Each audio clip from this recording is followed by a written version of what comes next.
Welcome to Preps Plus Extra, the Milwaukee Journal Sentinel's high school online sports show, where each week we'll take a look at some of the top issues of the day, as well as take a look at some of the top matchups and top games of the upcoming weekend. Hi, I'm Mark Stewart, prep editor of the Journal Sentinel. Joining me this week is J.R. Radcliffe, sports editor of CNI newspapers. How you doing, J.R.? I'm doing great, Mark. How about you? I'm doing okay. Looking good, pretty good in February. And with the turn of the month of February, we're getting into the crunch season of boys and girls basketball. The cream is starting to rise to the top there. But anytime you get into February, you got to start with football. It's National Signing Day. A lot of standouts from around the area have finalized their commitments. Waukesha West offensive lineman Connor Stefanski is going to Ball State. Riverside defensive back Eric Murray signed with Minnesota. Franklin offensive lineman Levon Myers is going to Northern Illinois, as is Josh Rutka from Greenfield. But those are the big name guys. I guess my question for you, JR, is tell me a little bit about a guy maybe who's a little bit under the radar right now that you really like his potential as a college player.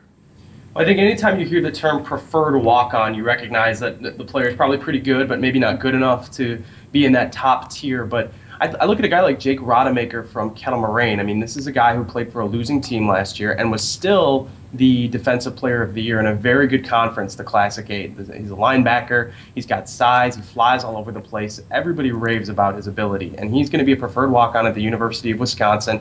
You know, I think we all know the story of J.J. Watt at this point from Pewaukee. He had a scholarship at Central Michigan, walked on at Wisconsin, and look where he is now. He's playing the NFL playoffs with the Houston Texans. So, you know, that story, it seems like there's always a couple stories like that could emerge.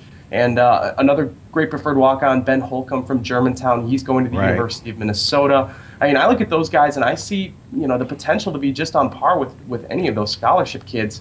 You know, we're still talking about some of the very elite athletes in the state of Wisconsin. Right. Ben Holcomb's a great athlete, and obviously with Rodemaker being a Classic 8 Defensive Player of the Year, that's a great league. That says a lot about him, especially since they were on a losing team. You know, one guy I'm kind of looking forward to seeing how he does at the college level is a guy named Marquand Ellison, who was a quarterback / defensive back at Tech. Bradley Tech didn't have the greatest season, but this kid's a great athlete. He's going to Utah State. He got a scholarship out there, and he's a guy that I think once he gets on the field with players who are, you know, no offense against Tech, but, you know, against some higher quality players, and he's with a good team, is really going to allow him to shine and really get into a position where he, you know, that he should be playing. I think they played him at quarterback this year just out of necessity.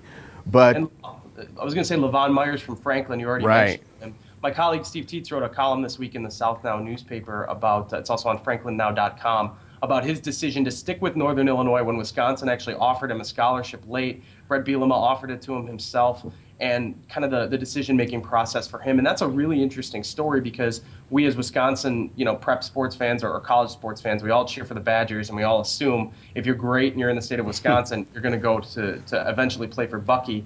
And it's difficult. There's got to be extra pressure then because you add that into simply choosing a school. And he chose to stick with the family atmosphere at Northern Illinois and a former Badger coach in Dave Doran.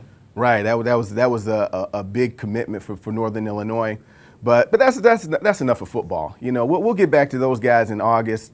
We're in the heat in the midst of boys and girls basketball. So in that regard, JR, what are you looking forward to this weekend? There's a couple big matchups on the docket. The big one in girls basketball is Saturday, February 4th. That's where Pewaukee will host New Berlin Eisenhower. New Berlin Eisenhower, 14-0, undefeated. They've been terrorizing the Woodland Conference. They've been doing it for years. And Pewaukee, they struggled in the early going. They were really, I think it was really kind of seen as this was Pewaukee's year to step up and make a serious run toward Madison. That can still happen. They've sort of righted the ship. Tuesday night they played possibly their best game of the year against a very good South Milwaukee team. Routed them pretty well. Right. One game I'm going to be looking at, and one team in particular, is West Allis Central. You talk about a team that's on the rise. I don't know if 2 weeks ago, if you looked at West Allis Central, if you would say they're going to be in first place, you know, 2 weeks later. Yet today they're in first place, and actually they play at Brookfield Central Friday night, and if they win that game, they're in first place by themselves, and that's going to be one heck of a turnaround. And that's one of those teams where, they got Jarvis Garrett, junior point guard, Najeel McMillan, senior forward, two guys who have some scholarship potential, at the college level. And anytime you got two guys like that, it's good for a high school team. Another team we're going to be watching out for is Milwaukee Riverside. They're finally at full strength.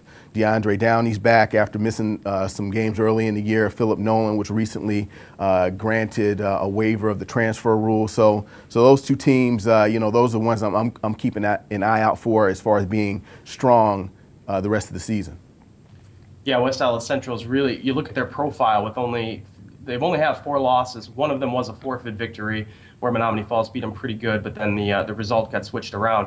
Those 4 losses, none of them have been by double digits. They've all been respectable losses. They've got talent across the board. They got 6'9", 6'5", a freshman Brandon Key coming off the bench. So they really are in a good position. This is definitely the time of year where you want to be playing good basketball like Central is.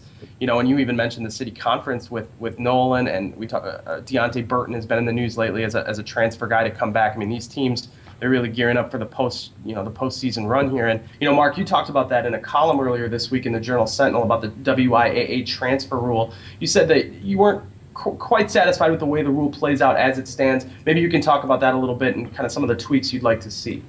Yeah. I mean, I guess the Cliff Note version would be that, in essence, student athletes have to sit out a year right now of varsity competition if they transfer after their sophomore. After the start of their sophomore year.